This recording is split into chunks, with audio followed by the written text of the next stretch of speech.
여러분, 하나님에 대해 아는 것과 하나님을 진짜로 아는 것 사이에는요, 어쩌면 우리가 생각하는 것보다 훨씬 더 깊은 골짜기가 있을 수 있어요. 때로는 바로 그 차이 때문에 우리가 나 혼자구나 하고 느끼게 되거든요. 오늘 이 시간에는 바로 그 안다는 착각에 대해서 한번 깊이 파고들어 보려고 합니다. 여기서 울면 인생 끝나요. 어떠세요? 이 한마디 정말 가슴이 철렁 내려앉지 않나요? 놀랍게도 이 말은요, 아주 어린 아이의 입에서 나온 말이었어요. 한 7살짜리 아이가 있었대요. 처음에는 작은 상처에도 막 울면서 선생님을 찾던 그런 아이였죠. 근데요, 고아원에서 4년을 보내고 나니까 아이가 더 이상 울지 않게 된 거예요. 왜냐하면 울어봤자 아무도 도와주지 않는다는 그 냉혹한 현실을 너무 일찍 깨달아 버린 거죠. 자, 이 아이의 이야기가 우리한테 굉장히 중요한 질문을 던지는 것 같아요.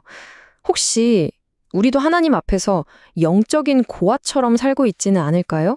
어차피 하나님은 안 도와주실 거야. 이렇게 미리 단정 지어버리고 모든 힘든 짐을 그냥 나 혼자 끙끙 앓으면서 짊어지려고 애쓰고 있지는 않냐는 거죠. 아니, 도대체 왜 우리가 이렇게 영적인 고아처럼 느끼게 되는 걸까요? 그 뿌리를 따라가 보면요, 아주 근본적인 문제 하나가 딱 자리 잡고 있어요. 바로 하나님을 안다고 착각하는 것입니다. 우리는 보통 이런 걸로 신앙을 증명하려고 하잖아요. 나 교회 수십 년 다녔어. 교회에서 이런 중요한 직분도 맡고 있어. 성경? 어우, 나 많이 알지. 하고요. 근데 문제는 바로 이런 것들이 때로는 우리에게 거짓된 안정감을 줄 수 있다는 거예요. 이 정도면 하나님을 잘 알고 있는 거겠지? 하는 착각 말이죠. 자, 한번 생각해 보세요. 만약에 성경 지식이 전부라면 사도 바울은 왜 그랬을까요? 자기가 무려 2년 넘게 직접 가르쳤던 그 에베소 교인들을 위해서 제발 하나님을 더 깊이 알게 해주세요 하고 그렇게 간절히 기도했을까요? 이상하잖아요. 그 사람들은 이미 충분히 많이 알고 있었을 텐데요. 그쵸? 핵심은 바로 이겁니다.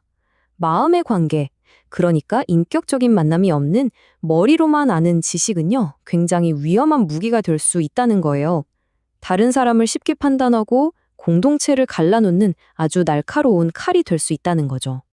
그렇다면 지식이 그런 칼이 되지 않게 하려면 우리는 도대체 어디에 초점을 맞춰야 할까요? 그 해답은요, 바로 지식과 경험의 차이를 이해하는 데서 시작됩니다. 자, 여기 두 가지 길이 있습니다. 왼쪽을 보세요. 이 머리의 신앙은요, 성경 지식이나 교회 직분에만 자꾸 집중하게 만들어요. 그래서 남을 판단하기가 싫어지죠. 반면에 오른쪽, 이 마음의 신앙은 하나님과의 생생한 경험, 그분과의 친밀한 만남, 그리고 그분을 온전히 의지하는 것에 모든 초점을 맞춥니다. 완전히 다르죠? 이 경험적인 신앙이 뭔지 가장 극적으로 보여주는 예시가 있다면 그건 바로 사도 바울의 이야기일 거예요. 그는 정말 상황을 초월하는 믿음이 무엇인지를 자기의 삶 전체로 보여준 사람이죠. 상상해보세요. 바울은 차갑고 어둡고 축축한 감옥에 갇혀 있었습니다. 보통 사람이라면 당연히 그 절망적인 현실, 그 자체에만 시선이 딱 고정되지 않았을까요? 하지만 바울의 시선은 완전히 다른 곳을 향하고 있었어요. 그는 눈앞에 그 차가운 쇠창살이 아니라 그 쇠창살 너머에 계신 하나님을 똑똑히 바라보고 있었던 겁니다. 바울의 기쁨은 상황이 좋아서가 아니라 바로 그 하나님과의 관계에서 나왔던 거죠.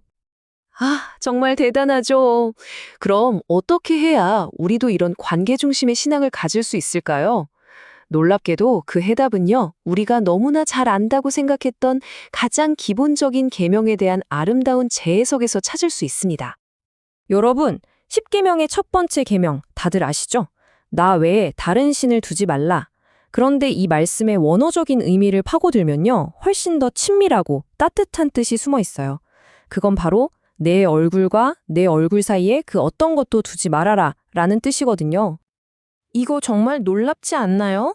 이건 우리를 올가매려는 어떤 딱딱한 규칙이 아니었던 거예요. 그 어떤 방해물도 없이 그냥 얼굴과 얼굴을 마주보고 싶다는 하나님의 애틋한 사랑의 초대장이었던 셈이죠. 그리고 바로 이 관계를 위해서 예수님의 십자가가 길을 활짝 열어주신 겁니다. 우리가 언제든지 담대하게 하나님께 직접 나아가서 그분을 아빠, 아버지라고 부를 수 있는 길말이에요. 자, 이제 우리는 더 이상 혼자가 아닙니다. 지금까지 나눴던 모든 이야기들을 한번 종합해서 우리가 앞으로 어떻게 살아야 할지에 대한 결론을 내려보도록 하죠. 우리 앞에는 이제 두 가지 선택지가 놓여 있습니다. 왼쪽의 영적 고아는요, 혼자서 고난을 끙끙 앓으며 견디고 오직 자기 자신만 의지하다가 결국엔 도움을 청하는 울음조차 멈춰버립니다. 하지만 오른쪽에 하나님의 자녀는 달라요. 힘들 때 아버지께 달려가고 자기 문제를 솔직하게 의논하고 도와달라고 손을 내밉니다. 자, 그렇다면 고아의 삶에서 자녀의 삶으로 나아가는 구체적인 단계는 뭘까요? 딱 세 가지입니다. 첫째, 더 이상 강한 척하지 않는 거예요. 괜찮은 척하지 않는 거죠. 둘째, 캄캄한 내 현실에서 눈을 들어서 아버지의 얼굴로 시선을 옮기는 겁니다. 그리고 마지막으로 내 어깨를 짓누르는 그 모든 무거운 짐들을 하나도 남김없이 그분 앞에 그냥 내려놓는 거예요. 이것 하나만은 꼭 기억하세요. 하나님은 우리가 구하거나 생각하는 그 모든 것보다 훨씬 더 상상할 수 없을 만큼 넘치도록 채워주실 수 있는 분입니다. 우리의 작은 상상을 가뿐히 뛰어넘는 능력을 가지신 분이죠. 자, 오늘 이야기를 마치면서 마지막으로 질문 하나를 드리고 싶습니다. 이번 한 주 여러분의 그 무거운 짐을 누구에게 맡기시겠습니까?